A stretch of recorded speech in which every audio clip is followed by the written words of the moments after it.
일부 예배 때는 복음서 그리고 바울 서신이 말하는 믿음의 정확한 개념에 대해서 설교를 했습니다.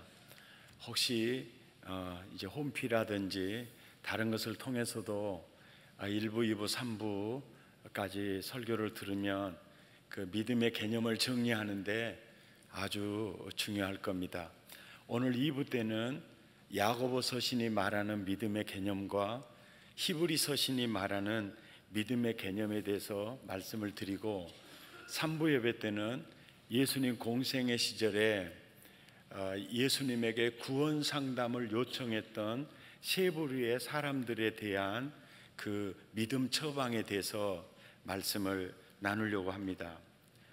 야고보서 2장 17절 말씀 보면 이와 같이 행함이 없는 믿음은 그 자체가 죽은 것이라, 이렇게 이제 행함을 야고보서에서 강조하고 있죠.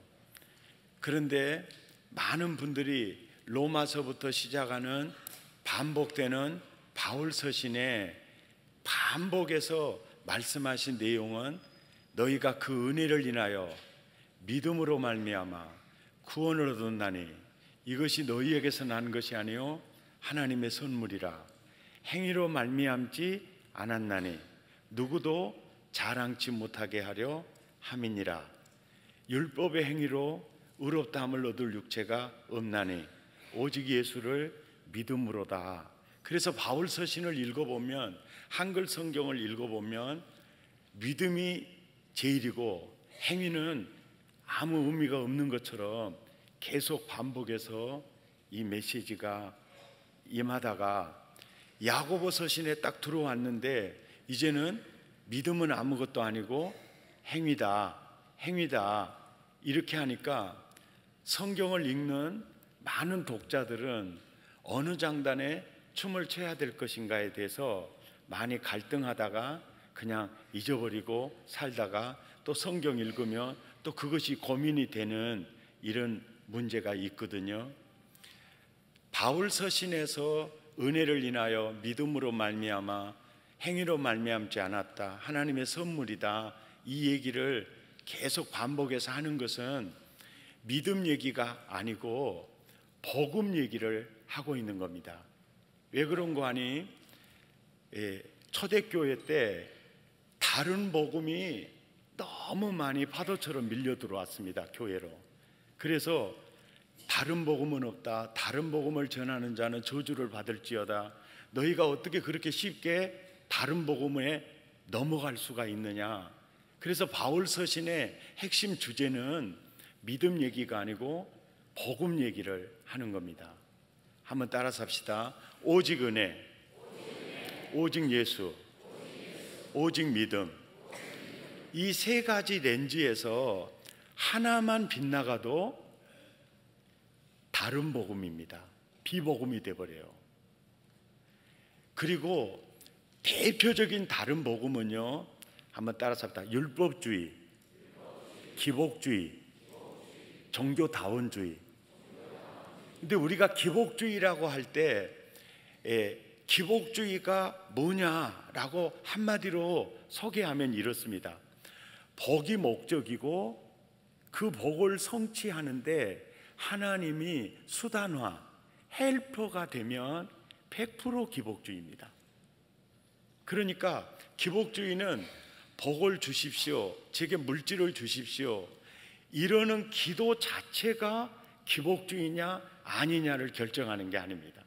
사실은 하나님은 우리에게 기도를 가르쳐 주실 때 요한복음 15장에 보면, 따라서 합시다. 너희가 내 안에 거하고 내 말이 너희 안에 거하면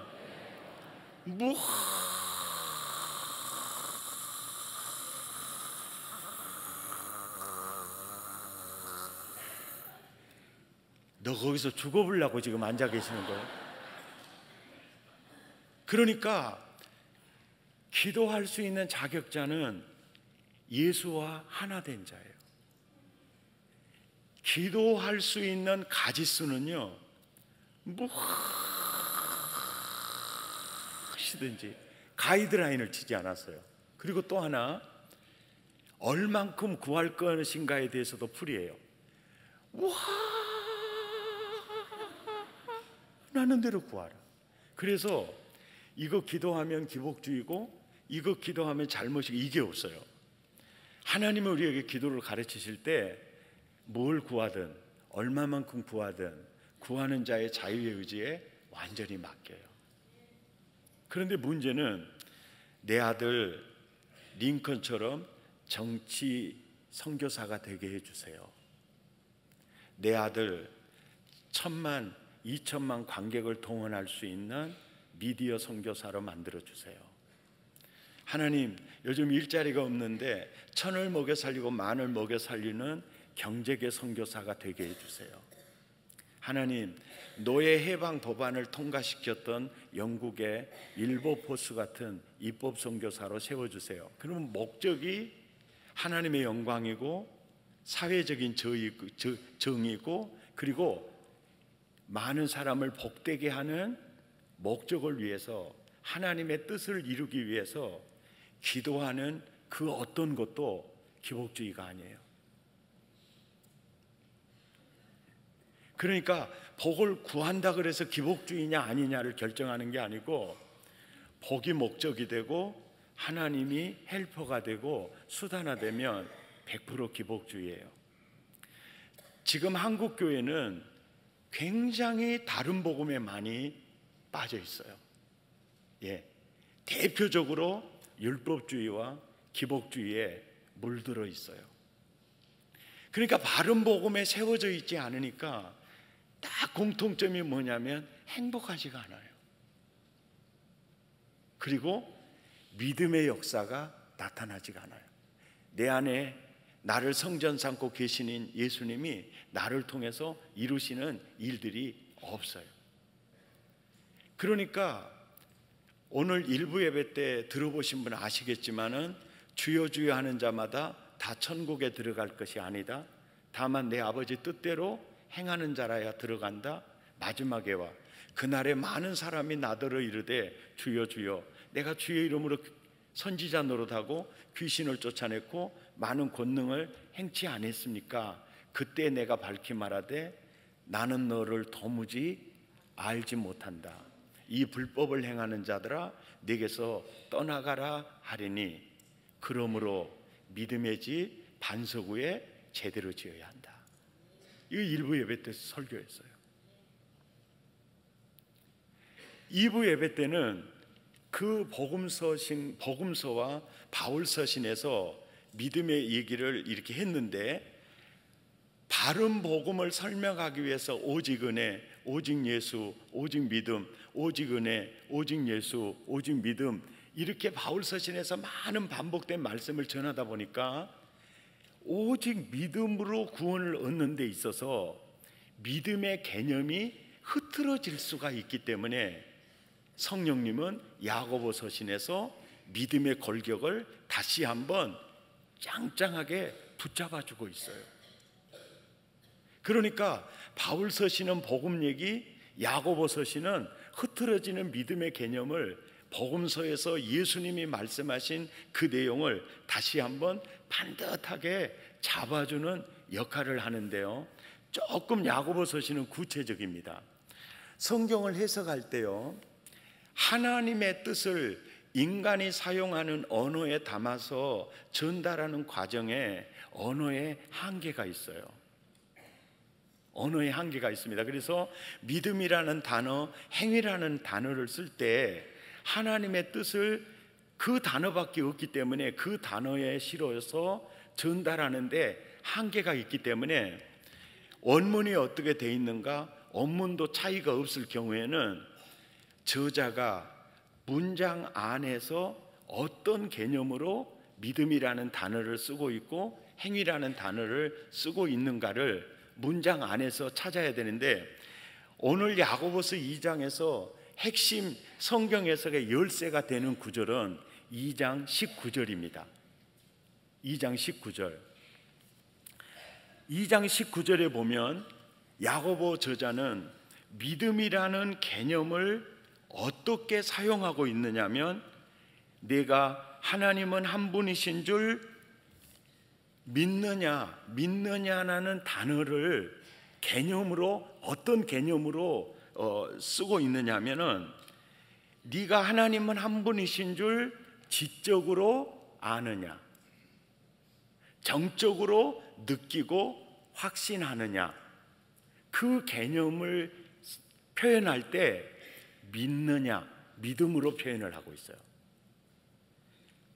잘하는도다. 그러니까 천지를 창조하시는 분이 여호와 하나님이시고 예수님이 십자가에서 죄를 구속하신 사건에 대해서 지적으로 알고 정적으로 확신하는 데까지 이르는 것도 굉장히 믿음의 요소 중에 잘한 거다. 정말 중요한 거다.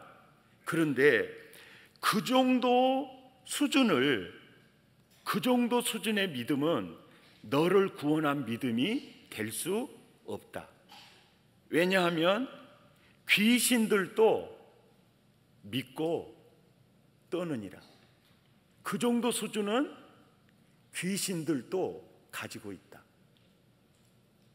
그러니까 귀신들은 지적으로 알고 정적으로 확신하는 게 귀신들이 우리보다 훨씬 더 탁월해요. 근데 그들에게 없는 건 뭐냐면 따름이 없죠.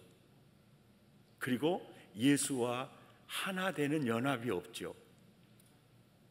이것을 행위라는 단어로 여기서 표현을 하고 있어요. 그러니까 이 본문을 가장 쉽게 이해할 수 있는 방법은 단어로 읽지 말고 뜻으로 읽는 거예요. 행위라는 단어가 나오면 따르는 믿음, 믿음이라는 단어가 나오면 아는 믿음, 이렇게 읽으면 이 본문이 너무너무 쉽게 우리에게 이해가 돼요. 원래 저는 복잡한 얘기를 단순하게 잘하거든요. 국민 여러분, 저보다 더 잘하신 분이 김한효 목사님이시죠. 아멘. 자, 뜻으로 읽는 겁니다. 행위라는 단어가 나오면 어떻게 읽으시라고요? 따르는 믿음. 믿음이라는 단어가 나오면요, 아는 믿음. 그렇게 읽어보면요, 아하, 이 내용이구만이라니, 그리고 금방 알아죠. 자, 17절부터 그렇게 읽어봅시다. 시작. 이와 같이 따르는 믿음이 없는 아는 믿음은 그 자체가 죽은 것이라. 어떤 사람은 말하기를 너는 아는 믿음이 있고 나는 따르는 믿음이 있으니 따르는 믿음이 없는 너의 아는 믿음을 내게 보여주라. 나는 따르는 믿음으로 내 아는 믿음을 내게 보이리라 하리라. 내가 하나님은 한 분이신 줄을 아느냐? 잘하는도다. 귀신들도 알고 떠느니라.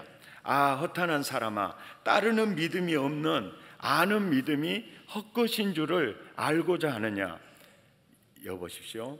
우리 조상 아브라함이 그 아들 이삭을 제단에 바칠 때에 따르는 믿음으로 의롭다 하심을 얻었느니라. 칭의를 얻은 것입니다. 그러니까 따라서 믿음은 눈에 보이는 거다. 믿음은 종교적 의식이 아니라 삶이다. 아멘입니까? 삶이다. 그러니까 우리가 신앙을 고백을 할 때 입술로만 고백하려고 하지 말고 삶의 고백이 이게 정말 중요한 거다. 그러니까 아브라함이 이 독자 이삭을 모리아산에 드리라고 할 때 아내와 상의하지도 않고 즉시 드리는 것을 보면서 아, 주인이 완전히 바뀌었구나. 그리고 드리는 삶이 이것을 의로 여기심을 받은 믿음이었다. 아멘입니까? 그러니까 우리는 예수를 믿을 때 입술로 믿으려고 하지 말고 머리로 믿으려고 하지 말고 느낌이나 확신으로 믿으려고 하지 말고 삶으로. 아멘입니까? 너희 몸을 산제사로 드림으로 실질적으로 내가 예수님을 모시는 성전인가 전인격으로 믿으려고 해야 한다. 이것을 강조하는 것이죠.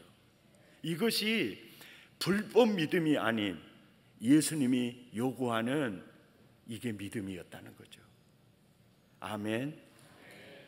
한 걸음 더 나아가 이제 히브리서 신으로 가서 히브리서 11장에서 이제 믿음의 개념을 한번 보도록 하겠습니다.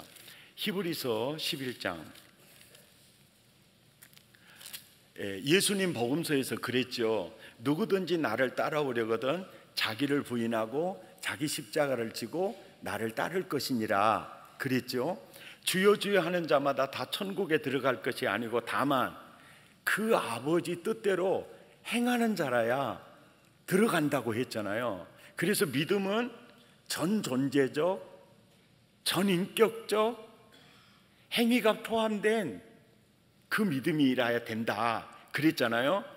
그런데 히브리서 11장에 보면 믿음의 영웅들을 이렇게 이제 너희는 예수를 이렇게 믿어야 돼. 그러면서 이제 믿음의 사람들을 이렇게 모델링을 하고 있어요. 히브리서 11장에서 모델링을 하는 모든 인물들이 다 전존재적, 전인격적 그 예수님의 말씀했던 그 믿음하고 1mm도 차이가 나지 않는 그 믿음을 크로즈업에서 우리에게 보여주고 있어요. 4절을 보면 아벨은 무엇으로 구원을 받습니까? 히브리서 11장 4절이요. 믿음으로 아벨은 구원을 받아요. 근데 믿음으로 아벨의 믿음을 크로즈업 할 때 가인보다 더 나은 제사를 하나님께 드림으로 이렇게 되죠. 이 강단에서 제가 설교를 합니다. 그러면 회중은 저를 다 보고 있잖아요. 말씀을 전하고 말씀을 느끼고 말씀을 엔조이하고 예배드리는 태도와 자세를 보면요, 아, 저분은 예수님과 온전히 하나 돼 있는 성전이구나. 이게 눈으로 보일 것 같아요, 안 보일 것 같아요? 뭐 말 좀 해보세요. 아, 진짜 성령의 교통하심을 저분은 누리고 있구나. 예.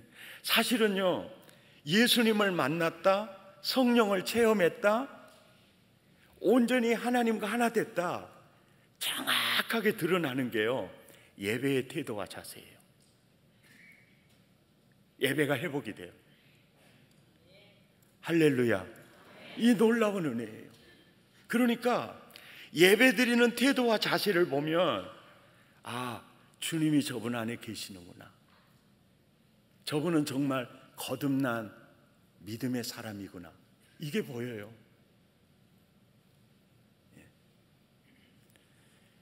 머리 숙이면은 오해받을 수 있습니다.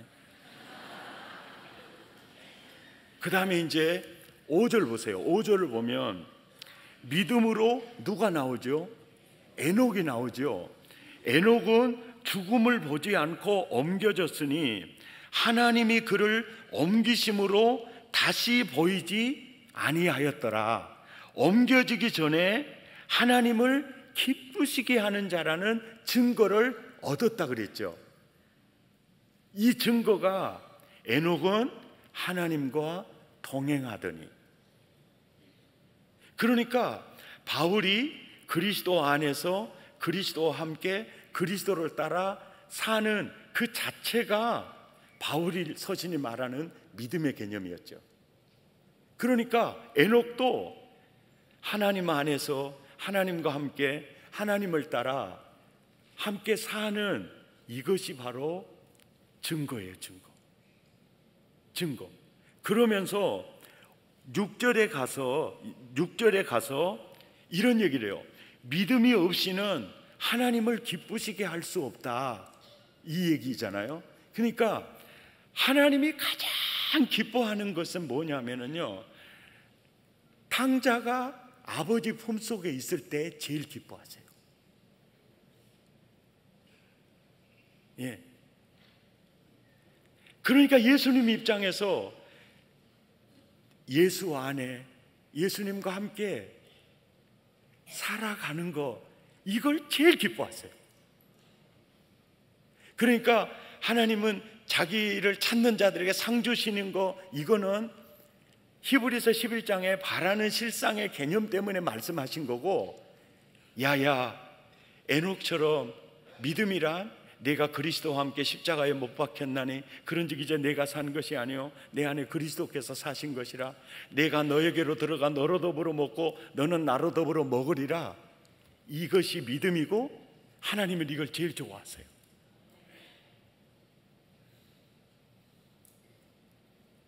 아멘입니까?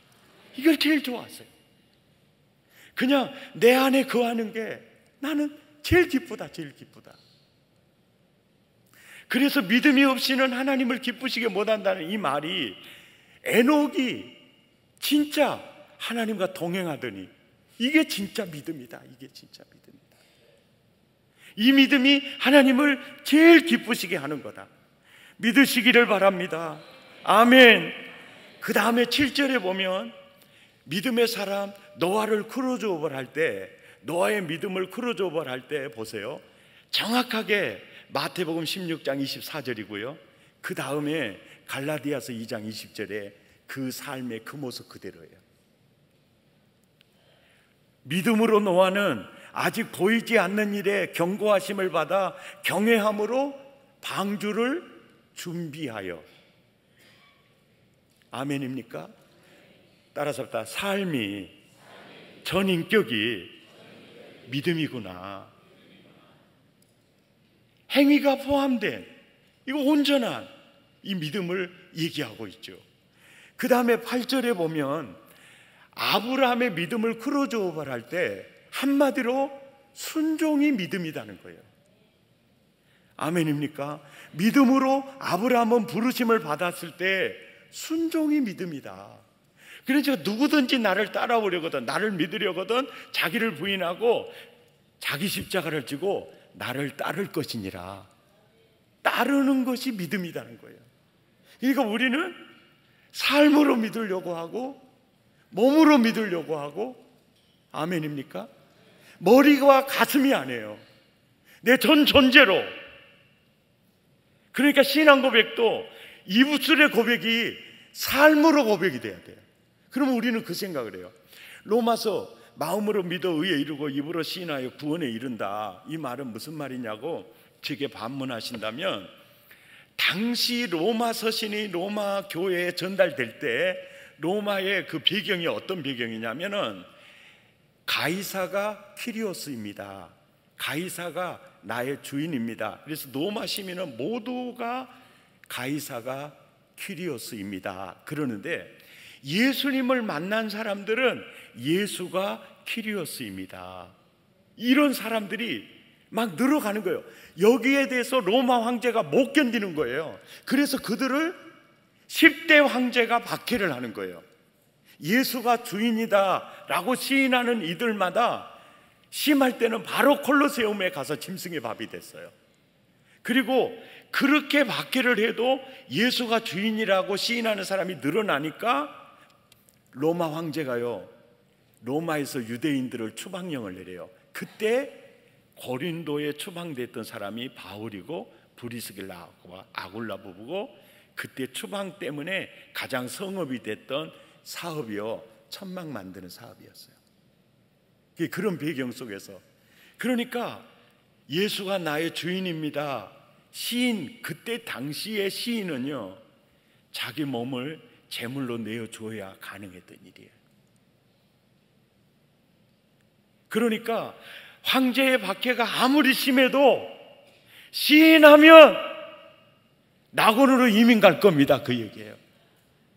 국민 여러분, 그러니까 폴리갑이 그냥 속으로만 예수가 주인이고 겉으로 말만 한마디 해줘요. 그러면 제 할아버지 살릴 수 있어요. 그럴 때 폴리갑이 그러잖아요. 예수님은 나를 한 번도 모른다고 한 적이 없어. 예수가 나의 주인이요. 그리고 순교당하잖아요. 그 배경 속에서 얘기해요. 그 당시의 배경 속에서 그게 바로 삶이고 인격이죠. 그리고 히브리서 24절부터 보면 믿음으로 모세는 공주의 아들보다 나는 하나님의 아들, 나는 궁중의 보화보다, 나는 죄악의 낙보다, 나는 그리스도와 함께 받는 능력이 더 좋아서 27절에 믿음으로 애굽을 떠나가요. 그러니까 모세가 복음을 아는 사람이에요. 그러니까 애굽의 보화, 그것은 육신의 장막 영혼이 벗어나는 순간 그것은 나와는 아무 상관없는 것이 돼요. 아무 상관이 없어요. 그러니까 이 모세는 모든 인간의 출발점은 알몸이고 정착점, 오메가 포인트도 알몸이라는 것을 모세가 알고 있어요. 궁중의 보화도 다 잠시 잊고 벗어놓을 의복이고 내 존재의 실상이 아니라는 걸 알고 있어요. 욥의 믿음은요, 하나님이 마귀에게 자랑할 정도로 욥의 믿음이 있어요. 욥이 그런 사람이에요. 욥도 그걸 알아요. 모든 인생은 알몸으로 출발해서 알몸으로 결론이 난다. 조금 일찍 가지고 갔을 뿐이다. 이 의식이 있는 거예요. 그리고 우리는 세상을 살면서 너무 그냥 결론은 알몸인데 너무 거기에 집착을 해요. 그리고 이 은행에다 돈을 많이 넣어놓고도 또 못 쓰고 계세요. 미쳤어요. 그 얄미운 며느리가 다 갖다 써요. 그러니 우리는 살면서 이런 자유가 좀 필요해요. 굉장한 자유가 필요합니다. 어차피 나이 들수록 평준화로 가거든요. 예스라인 다 베들레헴 아주머니 되어가요. 얼굴이요, 나이 들수록 평준화로 가요. 그리고 영혼이 육신의 장막 벗어나는 순간 경제 평준화로 가버려요. 구본무 회장이나 노숙자나 똑같아요. 우리는 굉장히 최고의 복은요, 내가 그리스도 안에 있는 것, 내가 그리스도와 함께 유업을 이룰 수 있는 하나님의 아들의 권세예요. 최고의 최고. 옆 사람한테 따뜻한 눈빛으로 오메 집이도 부자고 막.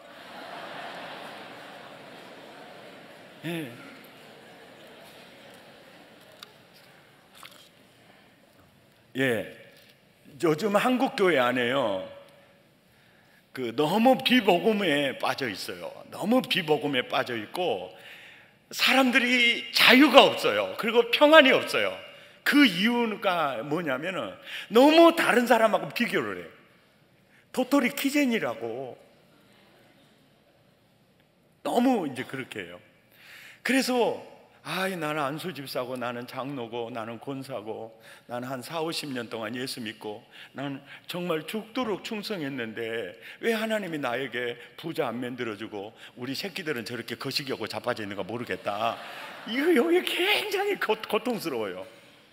그래가지고 완전히 눈물의 골짜기 속에서 헤매요. 에이씨 그러면서 막 내 예수 괜히 믿었다고 그러고 난리가 아니에요. 오늘 결론으로 제가 그 부분에 대해서 좀 아주 정말 말씀이 드리게, 이 하나님이 얼마나 정교한지 몰라요. 히브리서 11장 전반부에서는 믿음의 영웅들의 믿음의 모습들을 모델링을 해요. 그 다음에 34절부터요 믿음의 역사에 대해서 얘기를 해요. 믿음의 역사에 대해서. 믿음의 역사란 내 안에 나를 성전 삼고 계신 예수님이 나를 통해서 이루시는 일들을 믿음의 역사라고 해요. 바울이 그렇게 표현을 해요. 믿음의 역사라고 해요. 그런데 믿음의 역사가 33절 보세요. 33절 보시면 그들은, 이거 동그라미를 꼭 쳐놓으세요. 그들은, 볼펜 없으시면 입술에서 아무리 고추장을 찍어다가 꼭 발라놓으세요. 그들은 그게 그들에게 나타난 믿음의 역사하고, 그 다음에 36절에 보면 또 어떤 이들은 거기에 또 동그라미를 쳐놓으세요. 그러니까 믿음의 영웅들을 이렇게 모델링한 후에, 야, 그들 안에 계신 예수님이 그들을 통해서 이루시는 믿음의 역사가 그들에게는 이렇게 나타나고 또 어떤 이들에게는 이렇게 거시기하게 나타난다. 그걸 얘기를 해줘요. 그들에게 나타난 믿음의 역사는 긍정적입니까? 부정적입니까? 예? 나라를 이기기도 하고 사자들의 입을 막기도 하고 굉장히 긍정적이고 화려하죠. 죽은 남편을 부활로 받기도 하고 와 막 그러잖아요. 근데 또 어떤 이들에게 나타난 믿음의 역사는요, 예수 믿고 완전히 광야에서 유리하죠. 그러다가 잡혀서 터부록혐을 당해서 죽지요. 집에 있는 성경 없으세요? 그죠? 그런데 그들에게 나타난 믿음의 역사와 또 어떤 이들에게 나타난 믿음의 역사가 완전히 공통점이 있어요. 그 공통점이 뭐냐면은 순교를 당하면서도 세상이 감당할 수 없는 기쁨이 그들에게 있었어요. 아멘입니까?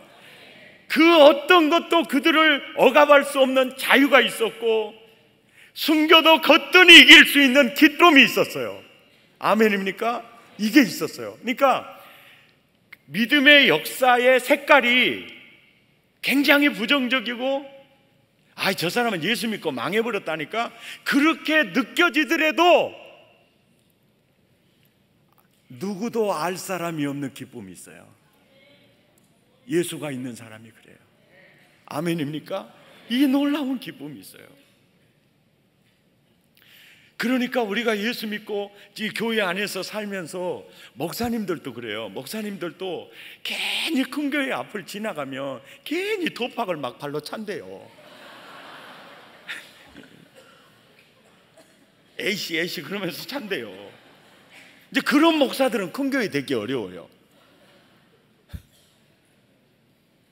예?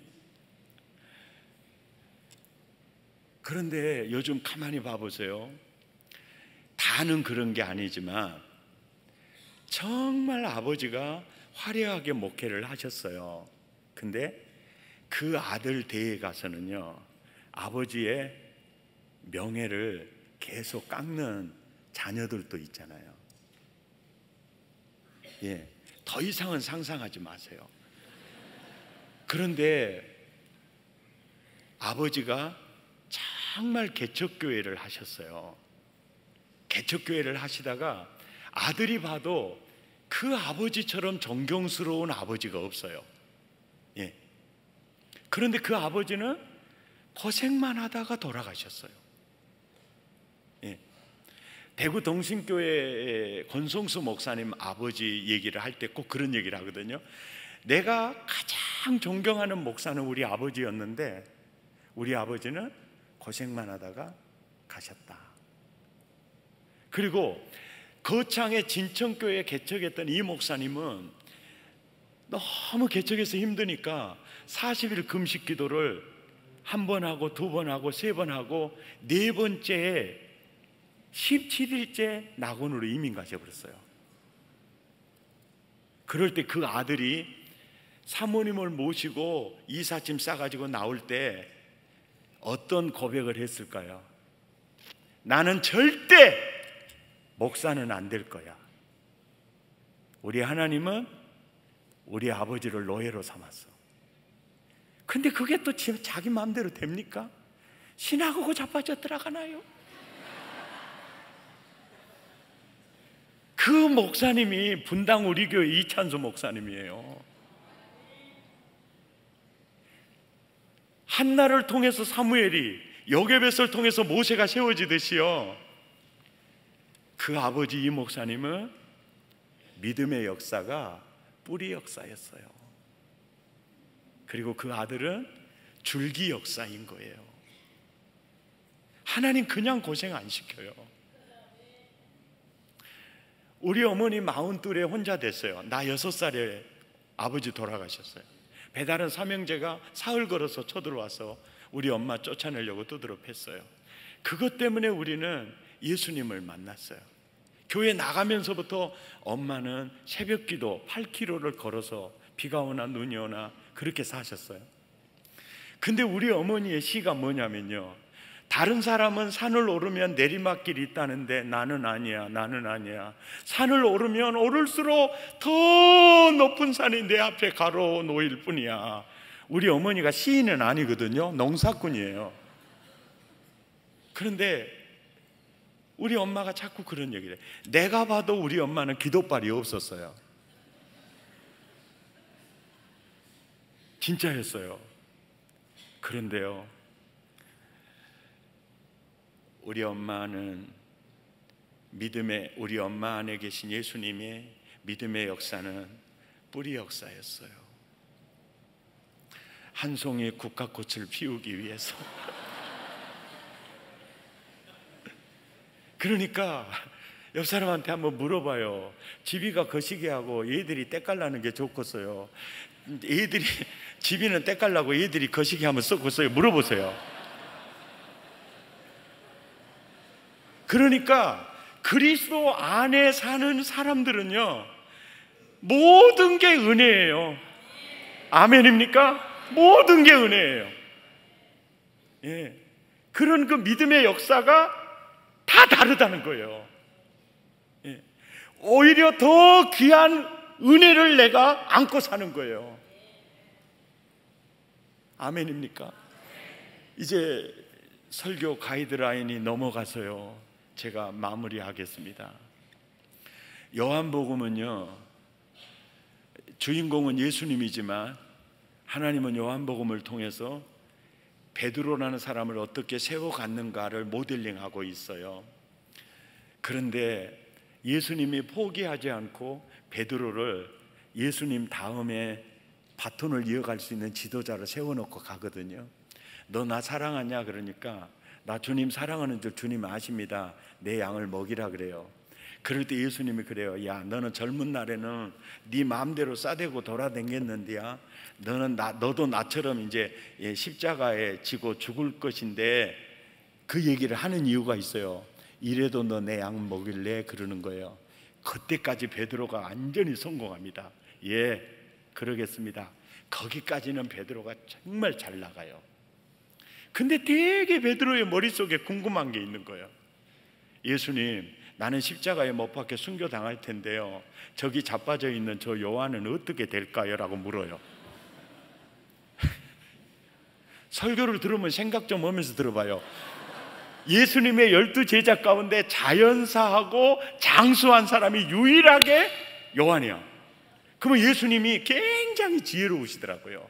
아야, 저 사도 요한은나 자연사하고 장수할 것이요, 그러면 베드로 성질에 딱 엎어버려요. 나 안 해! 그러고 갈 사람이거든요. 그러니까 예수님이 얼마나 지혜로우시냐면은, 아야 베드로야, 저 사도 요한아, 내가 재림할 때까지 살려둘지라도야 너는 상관하지 말아버려라. 그래갖고 수습이 되어버렸다가 나요. 저는 이 성경이 어떤 순간에도 믿음의 역사는, 은사는 다르니 비교하지 마라.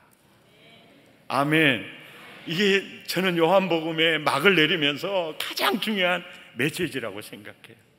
승리하시기를 예수 이름으로 축복합니다. 아멘.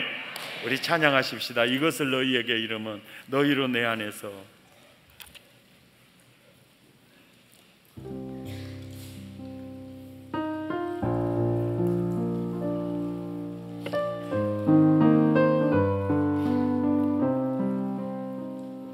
이것을 너희에게 이름은 너희로 내 안에서 평안을 영원토록 누리게 하려 함이라. 아멘입니까? 이것을 너희에게 이름은 너희로 내 안에서 사랑을 영원토록 누리게 하려 함이라. 세상에서 너희가 환난을 당하나 담대하라. 세상을 이기었노라 하시리라. 이것을 너희에게 이름은 너희로 내 안에서 축복을 영원토록 누리게 하려 함이라. 예수님 내 안에 계세요.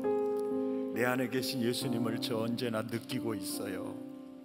그분을 바라볼 때마다 그분이 나를 위로하시고 격려하세요. 그런데 그분이 내 안을 통해 이루시는 역사를 보면 부울하기보다는 빈이고요, 형통이라기보다는 자꾸 길이 막혀요. 그것은 저주가 아닙니다. 성경적인 복과 저주 개념은요,